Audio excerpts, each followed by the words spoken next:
com menos declividade. Exato. E segundo, porque você leva o cidadão para ele tomar conta de um lugar que ele não quer, obviamente, daí jogar o lixo, para que ele quer cuidar, porque ele vai passear com a família fim de semana na beira dos córregos. Então é o seguinte, os córregos rasgam a cidade inteira, cortam a cidade inteira. Então você, dentro desses córregos, ou na beira dos córregos, você faz essas ciclofaixas. Você não impede o trânsito, você não tem um conflito com o carro, e ao mesmo tempo você está numa área interessante, gostosa, que é na beira d'água. Então são iniciativas que já existem e que simplesmente nós podemos copiar, por que não, não é? Por que não? E assim, isso aí a gente, só para rapidinho comentar, a gente fala muito que essa é a teoria da humanização dos espaços, é devolver a cidade a quem ela realmente pertence, ao ser humano, não é ao automóvel, viu, né? Kika?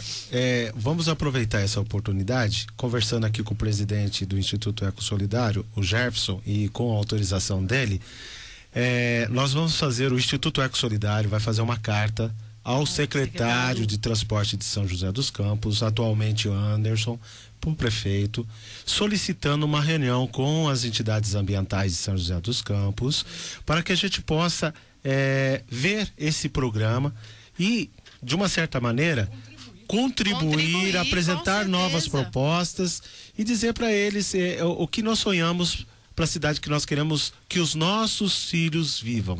E inclusive os filhos deles, né? Porque nós não lutamos para os nossos filhos, nós estamos lutando para os filhos deles.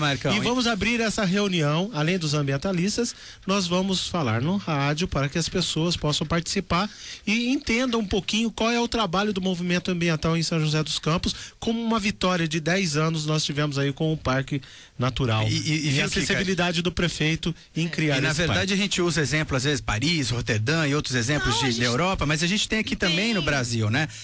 A questão de Sorocaba, uma cidade do mesmo tamanho de São José dos Campos, 600 mil habitantes, você tem lá 300 mil veículos, ou seja, mais veículos que São José dos Campos, uma cidade mais íngreme que de São José dos Campos, você tem lá 60 quilômetros de ciclovia, é a segunda maior cidade com ciclovia, só perde do Rio de Janeiro.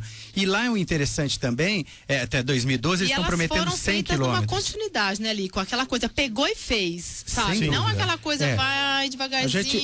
Na verdade, o prefeito de São José dos Campos, no lançamento do parque, ele disse o seguinte, que normalmente o gestor público, ele não pode definir o gosto dele, ele tem que definir conforme o apelo da sociedade. Então, nós como sociedade civil, vamos tentar demonstrar para ele a importância disso através dessa reunião que nós propomos.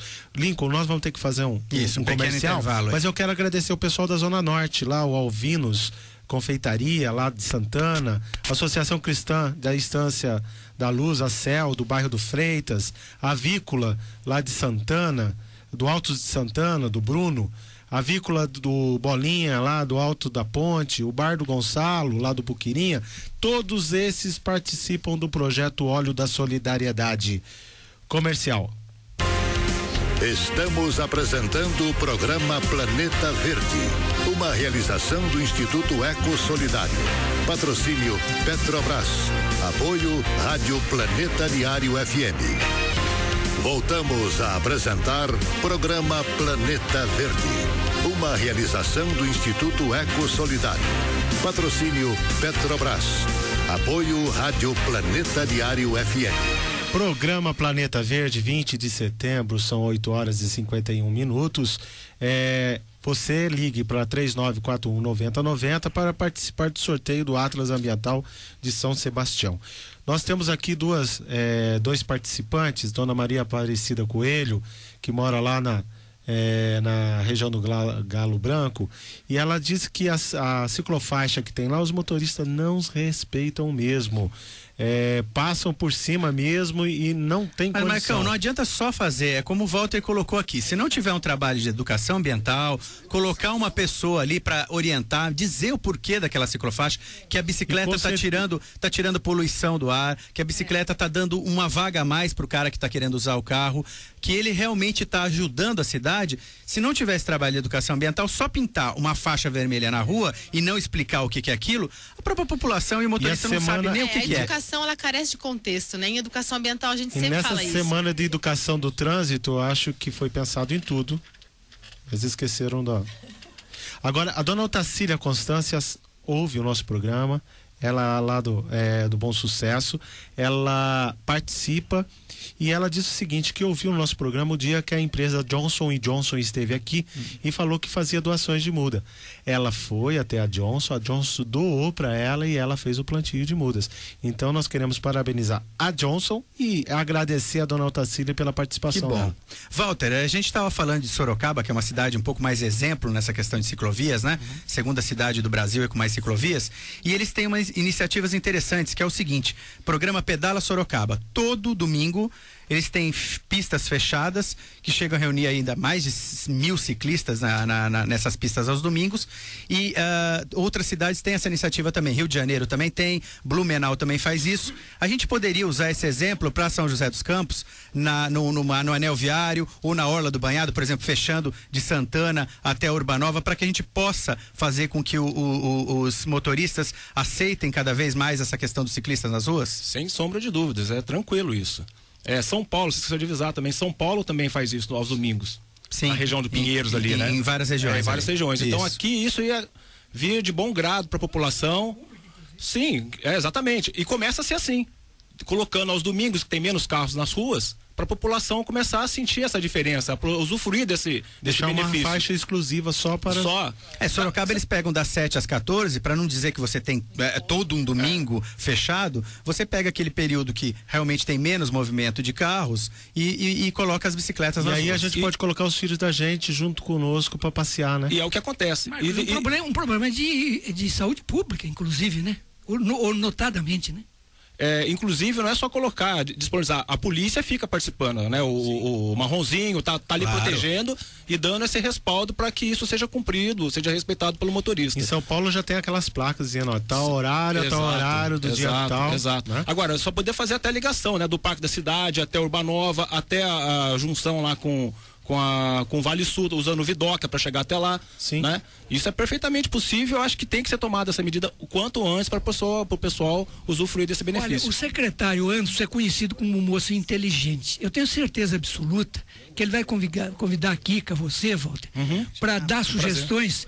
E que, afinal de contas, ninguém quer as honras. Nós queremos que aconteça, né? O Lincoln, e rapidinho, só lembrando, porque eu acho que é muito importante, você tocou e a gente não deu continuidade, porque o programa é tão efervescente, né, que vai abrindo janelas, desculpa. Quando você comentou da questão da falta da popularidade, ou seja, algumas medidas são impopulares, o que a gente nota é que no começo ela causa espanto, mas com o passar do tempo, em Bogotá aconteceu isso. E é assimilado. A sociedade vai assimilando e vai percebendo que a cidade está voltando para ela. Então, é necessária essa postura de talvez, quem sabe, perder o voto na próxima, mas depois ganhar de novo, porque quem vai sentir esse efeito é realmente a população. Hoje a gente sabe, Bogotá, eu acho que Bogotá é um exemplo bacana, porque não estamos falando de uma França, não estamos falando de uma Berlim. Não, lá dá para falar muita coisa de Bogotá, muita coisa de Blumenau, muita coisa de Sorocaba, mas eu vou pedir até o seguinte, até tem outras questões, São Paulo também, a gente vai fazer um outro programa, infelizmente o programa hoje é um pouco mais curto, vocês também têm um compromisso daqui a pouco, e a gente vai falar desses assuntos todos, porque são cidades, algumas perto da gente, algumas menores, outras maiores, mas cidades aqui não é França, a gente não está falando de Estados Unidos nem nada, são realidades muito parecidas com a gente. Mas eu gostaria de falar, a gente fala em poder público, a gente fala do usuário, mas eu queria fazer uma pergunta. E as empresas, elas estão preparadas para os ciclistas? Eu pergunto pelo seguinte, um bancário que tem que trabalhar de terno e gravata, num país tropical como esse aqui, ele tem que usar um vestiário. Ele pode, por exemplo, tomar um banho na sua empresa e depois colocar uma roupa, ir com uma roupa de ciclista, com um capacete de ciclista. A gente tem tantas fábricas, tantos bancos, a gente consegue ter nas empresas essas medidas? Tem ou a gente deveria ter também nas empresas?